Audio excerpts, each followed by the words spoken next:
Pakistan peoples party के senior रहनुमा माहिर कानून बैरिस्टर चौधरी एतजाज़ अहसन साहब मुझे ज्वाइन कर रहे हैं। अस्सलाम वालेकुम, बहुत बहुत शुक्रिया चौधरी साहब आपका। चौधरी साहब, ये हालात किस तरफ जा रहे हैं? आज बिलावल कह रहे हैं कि अगर 2 दिन में आपने 21 तारीख तक इजलास नहीं बुलाया हम OIC नहीं होने देंगे। शहबाज शरीफ कहते हैं कि हम अंदर ही जो है ना वो धरना देकर बैठ जाएंगे। मुख्तलिफ जो इस्लामी ममालिक के वज़राए ख़ारजा हैं वो आना शुरू हो गए हैं। ये हालात किस तरफ जा रहे हैं चौधरी साहब? नहीं, ऐसे नहीं होगा।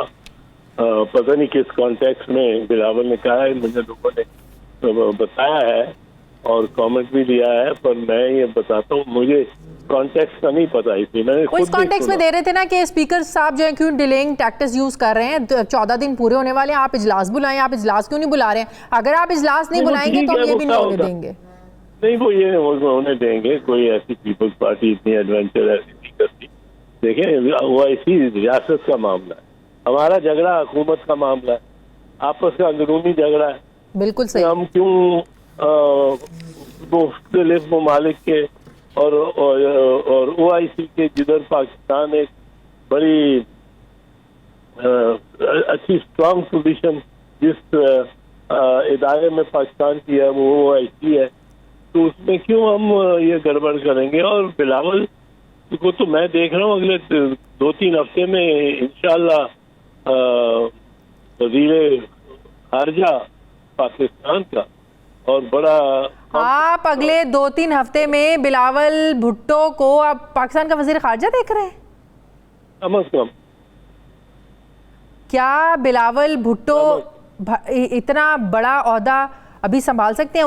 उनके तजुर्बे को देखकर मैं बात कर रही हूँ। अभी उनका उस तरह तजुर्बा भी नहीं है, वो उनकी उम्र भी नहीं है, तो ये बहुत उनकी वालदा इस उम्र में प्राइम मिनिस्टर थी और वो बॉस थी फॉरेन मिनिस्टर, और उनके ये जो नवाज शरीफ इतने जिनको जाले हैं और फॉलोअर्स हैं और मर मिटने वाले मतवाले हैं जो 2 दफा जेल तोड़ के भागे हैं। एक दफा 1999 में, हाँ। एक दफा अभी 2 साल हुए, और नवाज शरीफ चीफ मिनिस्टर थे इस उम्र में, सारे पंजाब के सबसे बड़े सूबे के।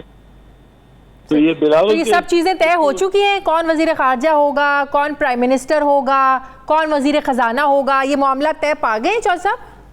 तय पा नहीं किया, कुछ नहीं इतनी जल्दी इतना होता, पर जो इम्कानात है उनमें अगर ये वोट ऑफ कॉन्फिडेंस पास हो जाती है, जो अब तो लगता है कि हो जाएगी, क्योंकि वो जो उनके एलाइज भी कुछ उनके नवाज इमरान खान के वो भी हट रहे हैं, और फिर राजा रियाज तो बरमला कह गए कि हमें और भी आ सकते थे, 24 हम आ गए, पर इससे ज्यादा टिकट देने की गुंजाइश नहीं है मुस्लिम लीग नवाज के पास, तो इसलिए हम 24 से रुक गए। अब ये कह देना साफ ही कि हम टिकट पे बिके हैं सारे, ये तो यही कहा है ना, ये तो सौदेबाजी होगी, ये तो ब्राइबरी हो गई, ये तो इलीगल हो गया और सारा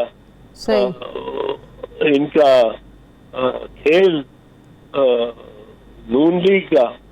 अब वो मतलब एक और, लेकिन जिस तरह ये सब लोग सिंध हाउस से सामने आए तो सब लोग यही कह रहे हैं, हुकूमत तो यही बात कर रही है कि जरदारी साहब ने 20-20 करोड़ रुपए देके इन लोगों को वहां पे रखा हुआ है, इन लोगों के जमीर खरीदे हैं 20-20 करोड़ देके, और हुकूमत तो ये इल्जाम लगा रही है। जरदारी साहब पे हुकूमत लगा रही होगी इल्जाम, हुकूमत का तो काम है गलत इल्जाम लगाना। मैं तो इल्जाम की नहीं बात कर रहा हूँ, मैं तो इकबाल की बात कर रहा हूँ, इतराफ की बात कर रहा हूँ। वो राजा रियाज ने तो बिल्ली थैले से ही निकाल दी। वो कहता है कि तो टिकट जितने थे उतने हमारे बंदे जमा हो गए और इससे ज्यादा भी आ सकते हैं। सही।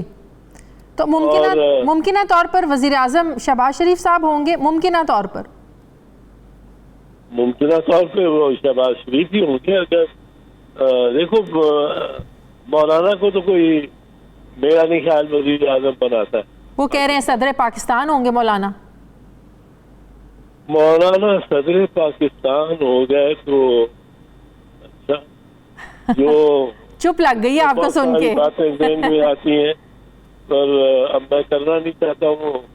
बातें सच है और बातें रुसवाई की है। क्या है सर? मैं बातें जो नहीं कर रहा, हाँ, कमेंट नहीं कर रहा मौलाना के, तो सर करें ना, कमेंट तो कर ही सकते हैं आप। नहीं मैं करना नहीं चाहता। जो बातें